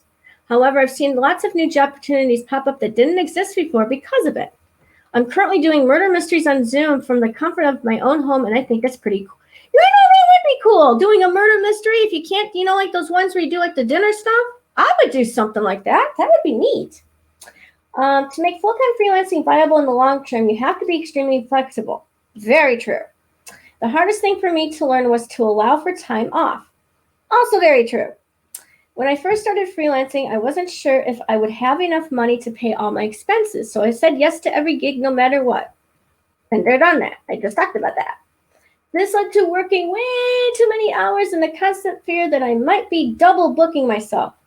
After it started to become apparent that I would be able to stay afloat, I started being pickier about the gigs I accepted and gave myself consistent blackout times. I strongly recommend that every freelancer give themselves time off as part of their week-to-week schedule, which I do. And since I basically am back to teaching a Monday through Saturday morning schedule, and depending on how things are going on Saturdays, I will be, jumping into that podcast and other things. Yes, that's where Sundays have become really important now. But Sundays are also my week prep days, to prep for the week, whether it's food, meal stuff, getting my weekly schedule, seeing what's going on for the week there. What's another thing? Working on stuff that's due for Monday, because I'm an editor I do some editing and I create a weekly Monday Minute newsletter for the businesswomen's group, which I absolutely love doing, by the way. So I get that. You have to take that time. There are even some days during the week where after I do a meeting or something, I'm like, you know what? I'm just tired. I'm just done. And so what I've been doing now is not being on the computer 24 hours a day unless I have to instead of wanting to. And it makes a difference. It really does, because then I'm not glued all the time. And I can spend time offline. I can do my coloring. I can do my knitting. I can do whatever else there is. And I think now, getting into this Twitch thing, some of the stuff where I felt like I was alone, I can now do on screen. And I think that's going to be the trick, is the more you do things, the more people see that, the better. Okay. All right. Erica Burgess. Erica Burgess, a producer and videographer. Let's see. I was working close to 45 hours a week as a manager at an arcade and laser tag arena. Eventually, I realized that even if you are the most loyal, hardworking, and trustworthy employee, you can always be replaced with zero hesitation by someone who will work for cheaper, or the owner of the company's nephew. Yes, nepotism. And they're very loud out there. I don't know if you hear that in the background. Long story there. That's going to be another story for another time. Okay. I became a musical festival videographer and was doing that until COVID destroyed our industry. Since then, I used my experience in video from freelancing only. I'm entirely self-taught to learn how to produce live streams for electronic artists. I also started moonlighting as a VJ, and I'm hoping to grow that into a new career one day. I wish I'd known that working freelance means that you're consistently pursuing leads on gigs and it never stops. I'm always looking for gig postings online and talking to clients about future projects. Despite this, it's perfect for me. It gives me the freedom in my schedule to travel and take on more work because I don't have to conform to a 9-to-5 schedule. I'd estimate I work anywhere from 50 to 90 hours per week. You don't really count when you're enjoying the task. I typically rotate between 4 or 5 different projects at any given time. Oh boy, have I been there, done that. That takes a toll on your brain, let me tell you. I don't really have a work-life balance. I'm on call 24/7, which is a bad thing to do because then your mind goes constantly and you lose sleep and get sick. And I work on projects in the middle of the night if inspiration strikes me. Okay, now that's not a bad deal. However, if you have a schedule that you have to conform to, it doesn't quite work that way. I can't imagine restricting myself to only working specific hours of the day. I enjoy the freedom of working when I naturally want to. In the long term, it is exponentially more difficult than clocking and doing tasks you are told to do. But I can't imagine going back to not knowing I can live without it. The finances are the hardest part for me. I started freelancing when I was 22, so my parents set me up with a mutual friend accountant to handle the taxes and expenses, who I still use to this day. I am still young enough to be under my parents' health care, so I have a bit of time to figure that part out. Good for you. Okay, Sharifa Khan, 27, media strategist. Now, it's interesting because all these people are like in media of some form here. That's really interesting. See, after graduating from college, I began a full-time position in finance as HR manager and marketing associate. Outside of my professional life, I always saw myself as creative, but I didn't come from a cultural background that provided space for that part of me to thrive.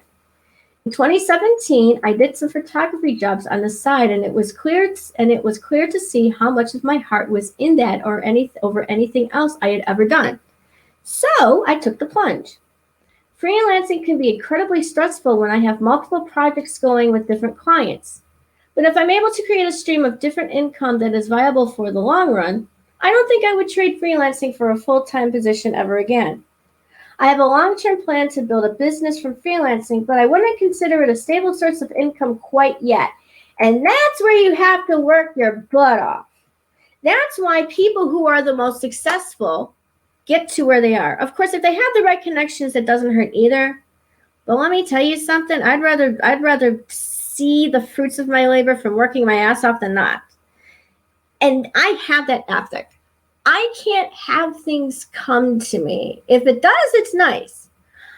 I like to be hands-on. I like to do the dirty work. I like to know something's going to come out of it. Even if I fail, at least I tried. At least I did the work. But for me, it's more of the motivation. If I like the motivation, it ain't going to get done. Even if I've listed it, for some reason, my brain says no. There have been times when I've told people are going to do something and it just goes right off the window until later. I want to try to break that habit. And that's a bad habit to have, let me tell you. It's that procrastination thing that you grow up around. Okay, budgeting personal and business costs is the only way I've been able to manage finances. I know that one very well. I have to ensure I have enough saved up at all times to cover surprise expenses, like ordering in when you're on deadline or replacing broken tech, since a regular consecutive income isn't guaranteed. I shift 30% of any income to my savings to cover taxes and other expenses. I do that too. Even today, I sometimes struggle with taxes. I look forward to having an accountant just tell me what to do someday. I also wish I had a better understanding of rates and tips and how to ask for the correct amount. I think a lot of us get screwed over in that way in the beginning. And that is true, but you know what? If you can find someone that you can get a cheap rate to do your taxes for you and to help you calculate things, because I'm not a math wizard. I'm not a money person. That's just like over the head, and I'm like, duh. I can do basic things. I can do basic bookkeeping, basic balancing, checkbooks, basically keeping track of income, because I do have like spreadsheets that I do. I have one spreadsheet that I use for my taxes only, and then I have one for my personal benefit to see what I've been spending, how much, and what. And I divide it into categories. One of these days I'll have to, one of these days I should do an education thing on that. Because that would be a good basic thing to show people. Because once you develop, and everybody has a different system, but once you develop an organized system, oh my God, it helps. So one of the things I actually do once a week is I take that time to work on recording finances, looking through the bills that I have to pay for that week, making sure I have enough in my savings to transfer over to my checking so I can actually pay the bills and stuff like that. So I totally get this. I think that's the most difficult part in freelancing is the money, is the expenses, and balancing everything out, because it really does suck. All right, my advice: saving will give you the freedom to explore projects you really like. Save a decent amount of money before you commit to freelancing full time, if possible. I say $10,000 if you don't have an established clientele, and $5,000 if you do. That's not a bad idea. But unfortunately, due to living expenses getting higher and rent and all that stuff, I know that throughout the course of these next couple months, we're going to have to make some changes. And I need to find someplace cheaper, but someplace nice, because where I'm living now, I don't know if I could do another year, because while I have enough money to pay, I think by the end of it, I think my savings is going to be down quite low, unless a miracle happens and I actually get like a the stimulus or something. I mean, even though $600 may not be much, I got to tell you something. That's going to help at least pay some bills and food and all that stuff. Let's see. The numbers really depend on the person's position of how much expenses they are going to be responsible for, such as rent and car insurance. So, like in my household, for example, my partner takes care of the electricity. They have the car. I don't really drive, which that's a money saver. Their own phone, and then they'll take care of that stuff and half of the rent. I basically somehow became the main person to pay the rent. So I deal with that, but I get some of the money from my partner, so at least everything evens out. They also help pay for utilities, so I do that. I also pay for cable, my phone, and of course credit cards and other expenses, because that's what they have too, right? Their insurance and whatnot.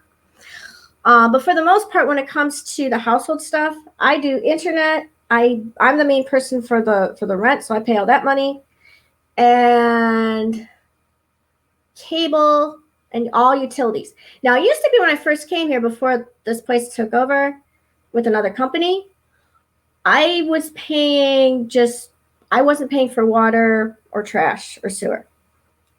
Okay. I was only paying the gas. New company came in and said, that first year we were okay, and it said, guess what? Under new contract, you're paying for everything now. So it's like you're living in a house, really. Now, luckily, the rent didn't go up because of COVID and how all that came about. We're not sure what's going to happen for next year, but the way things are going, yeah. So we're starting to think about, that's a process and things we're thinking about now. We're definitely going to have to get out of the city, somewhere closer to his work. Although the place that we're thinking of would also be closer to people that I know as well, which would benefit me, and maybe I could connect with a group out there. So we're going to see. We don't know. Well, that's something that's going to be up for discussion pretty soon. Okay. This person also says, I suggest finding a mentor or peers, especially to support you in the emotional parts. People sometimes don't think about before they go full-time freelance is the loss of coworker relationships, which can be vital for motivation. It might be helpful to find someone who can make you feel like you still have that while you're finding your way. Very true. Mentors are a huge deal, and I highly recommend it. I actually don't mind being a mentor either. Let's see. We have one who's a software developer. Oh, we got one who's a sex worker. Oh, here's an interesting one. Ivy Bernali's 22, Brooklyn, New York sex worker. Oh, she's pretty too. She's actually really pretty. She says, I graduated from college in the middle of the pandemic with a double degree in creative writing and art history, but the job market is so tough right now that I haven't even tried looking for a full-time job in my field. I also worry I won't be able to get a job because I've been doing sex work, which is something I really enjoy and luckily have been able to create income for. First of all, number one, good for her. Number two, yeah. right now in the creative writing, arts fields, it's horrible finding a job, even as a freelancer. It is actually more cutthroat, competitive now than it's ever been. So for me to have my teaching job like I do is a saving grace for me. And especially with the other extra stuff I'm doing, that's been a saving grace. For a while, I had thought about jumping ship, but you know what? I'm glad I didn't, especially now. I'm going to tell you that. I'm going to be full disclosure on that. Let's see here. I'm 22 and still my parents' health care, which is a privilege that has definitely allowed me to take care of myself at a little personal cost. I'm starting an LLC this year, but I dove right into this and definitely didn't work out the finer points of financials in advance. Yeah, when you're not financially savvy, you can get screwed. I'm enjoying my work a lot, but I think long term I may need to gravitate towards something that provides more job security and a concrete schedule. I wish I had thought more about scheduling and a work life balance before diving into freelancing full time, especially due to the fact that I work a lot on social media. Yeah, the self marketing part? Oh, yeah.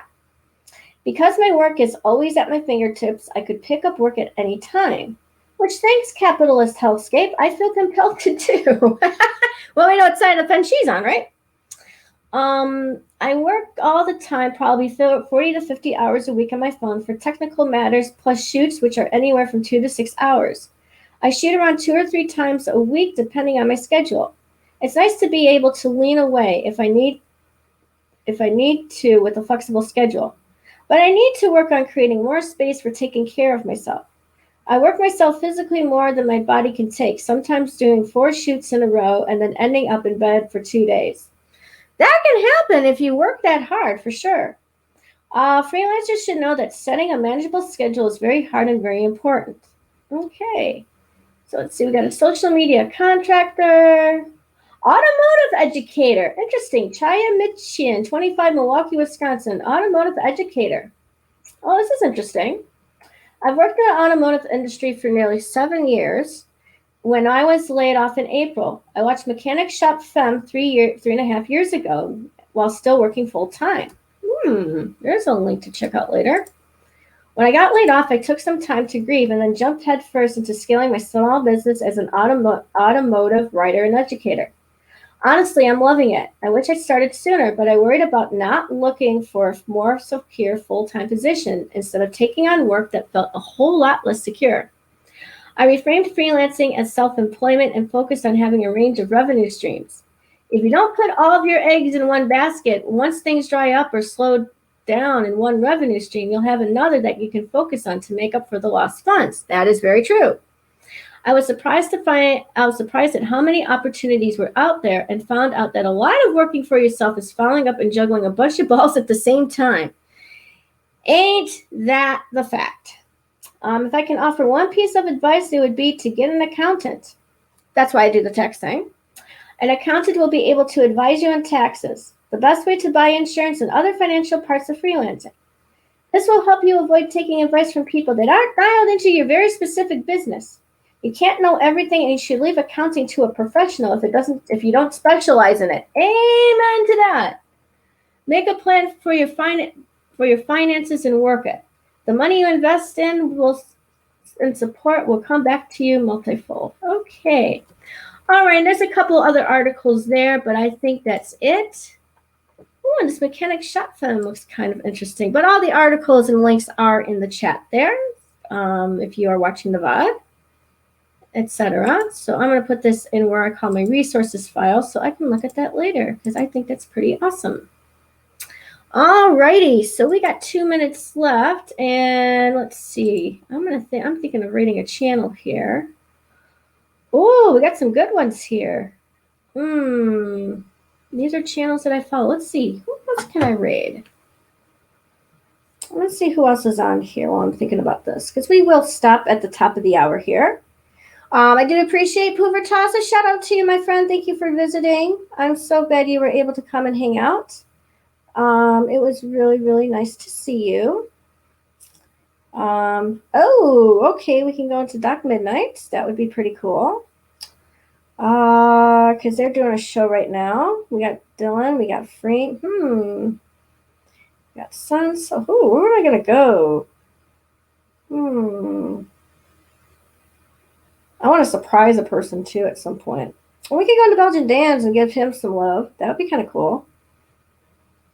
That might be a neat little thing. Let's see. Where do I want to go? Because I don't like going to big channels. I already got enough people in there. I want to go somewhere. I may go to Belgian Dan's. That might be a good one. Kind of hang out with him for a bit. Well, Blackberry was doing a show too. Look at that. Fortnite and stream. Let's see. Oh, Foot's on it. That's another one. Yeah, I might just do that. Give him a quick hello and say, guess what? I'm starting now. I should do that. Let's go to Belgian Dan. And that's where we're going to go. And if you guys don't know who Belgian Dan is, he's actually a friend of mine that I've known on the internet for a long time. He's a really great guy. He's really funny. I do have him on my random host. Basically a random host thing. And yeah, I think that's going to be kind of cool. So anyway, I am going to leave y'all here. We're going to start a fun little raid. We're going to give them a little surprise. And that's what I do. So if you do, make sure you follow Belgian Dan, twitch.tv/Belgian Dan. He plays games. He's doing Fortnite right now. And I think you're going to like him. So if you do see by the way, if you see anybody that I'm hosting while you are here on this channel, please give him a follow. Please give him a hi, hello, and tell him an angel sent you here. Okay, so we're going to start a little raid. And thank you, everyone, for hanging out. It's been awesome. Thank you for watching. Thank you for peeping in. And if you're interested, want me to be on a panel, I'm all here. So thank you, my friends. Take care and be excellent to each other, in the words of Bill and Ted.